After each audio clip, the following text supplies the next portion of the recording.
Hello, everyone. Welcome to part 2 of the podcast in the section of Language of Anatomy.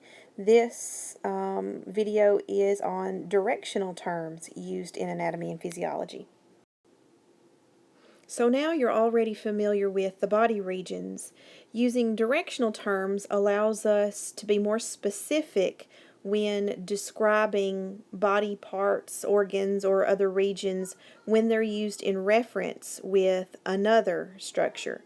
So whenever we're going to be using these directional terms, they're always going to be used when you're talking about two body parts or two regions, and I'll use examples as we go, so you'll know what I mean.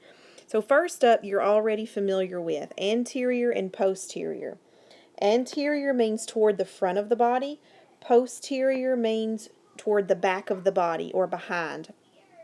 Now, a way these directional terms are used, aside from saying a certain region is anterior, for example, sternal is on the anterior side of the body, while vertebral is on the posterior side of the body. Another way to use these two terms is to compare two body regions. I could use in a sentence, the sternal region is anterior to the vertebral region. That means in front of. Sternal region is in front of the vertebral region. Or I could reverse that sentence and put vertebral first. If I did that, the directional term used would be posterior.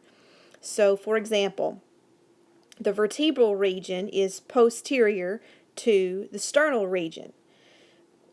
Comparing these two regions, anterior would be used if the body part is in front of another one, and posterior would be used if the body part is behind another one. The next two are superior and inferior. Superior means toward the head or above, and inferior means away from the head or below. These two terms are usually used when talking about regions on the trunk of the body. For example, I could say that the abdominal region is superior to the pelvic region. That means the abdominal region is above the pelvic region or closer to the head, toward the head. I could use inferior in this manner. The abdominal region is inferior to the thoracic region.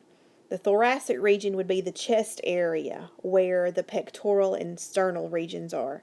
So abdominal region is below or away from the head when compared to the thoracic region. So I would use the term inferior. Medial and lateral refer to close to the midline or away from the midline. I could use, compare the two regions, sternal and pectoral. And I could say that sternal is medial to pectoral. Pectoral would be further out, and sternal would be medial toward the midline of the body. I could also use the term lateral like this. Axillary region is lateral to the sternal region. Axillary region is the armpit area, so it's away from the midline, further away when compared to the sternal region. The next two, parietal and visceral, are not used very often when describing body regions.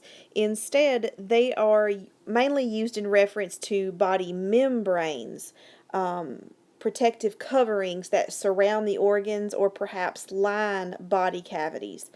The term parietal means the outer boundary of a body cavity, lining the wall of a body cavity. Visceral means pertaining to the internal organs. So visceral would mean actually touching the internal organ or on the surface. Now we're going to cover body cavities in the next podcast. But for now, let me kind of give you an idea of what I mean by parietal and visceral and how they're often used. So the lungs, for example, and I'm going to do my best to draw a set of lungs here. Left lung over here, right lung over here, kind of give you an idea. The lungs are surrounded by a membrane called a serous membrane, and specifically the serous membrane that surrounds the lungs is called the pleura.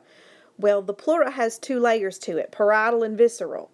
Parietal is the layer that actually lines the body cavity. So the parietal layer would be out here, not touching the lungs, but more lining the ribs, so to speak, if you will. So it's actually lining the body cavity itself. The other layer of the pleura is called the visceral layer. The visceral layer is directly on the surface of the lungs. So the visceral pleura would be on the surface. And again, visceral means pertaining to the internal organ. So whenever the term visceral is used, it's usually in reference to an organ itself, like the visceral pleura is touching the organ. And parietal is pertaining to the body cavity, the outer boundary. So the parietal pleura would be lining the thoracic cavity or lining the ribs instead of being directly on the organ. Superficial and deep are two terms that are pretty easy to understand and how to use them when referring to body parts. So, for example, superficial toward the surface, deep is going to be deeper in the body, away from the body surface. So, if you would compare the skin and the bones, we would say the skin is superficial to the bones. It's closer toward the surface than what the bones are. Or if we reverse that sentence, we could say that the bones are deep to the skin. The bones are literally deeper. They're away from the surface, down deep within the body when compared to the skin. Proximal and distal are two terms that students often have trouble with. They are most always used in reference to the limbs, the arms, and the legs. So when we're talking about body regions like brachial, antebrachial, antecubital, carpal, palmar, all of those are regions of the arm and of the hand and wrist. Or when you're using regions of the legs like femoral, patellar, sural, crural, popliteal, pedal, plantar, all of those are in reference to the legs, lower leg, or the feet. Proximal and distal are going to be your two main directional terms when you are referring to those regions. Now, proximal means close to point of attachment. Now, the point of attachment is going to be, if it's for the arms, closest to the shoulder, and if it's for the legs, closest to the hips. Distal is further from point of attachment, so the distal end would be closer to the fingertips if we're talking about the arms, or closer to the toes if we're talking about the legs. Here's how these two terms can be used. When comparing, let's say, femoral and crural. Femoral is the thigh and crural is the shin region. I could say that femoral is proximal to crural. That means when comparing these two regions, femoral is closer to point of attachment. It's proximal when compared to crural. If I were to compare tarsal, which is the ankle region, tarsal with patellar, I would say that tarsal is distal to patellar because tarsal is further from point of attachment than what patellar is. The next two terms, central and peripheral, are most often used in reference to the nervous system.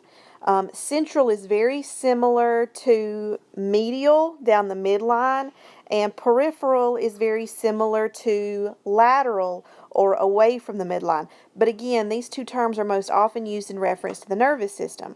So if I would say the central nervous system, central would be or would include the brain and spinal cord because it's near the center of the body, right down the center of the body. The peripheral nervous system would be the nerves that radiate from the brain and spinal cord. They would be extending out away from the center of the body part. So central and peripheral are, again, most often used in reference to the nervous system. We don't see them used a lot when talking about body regions.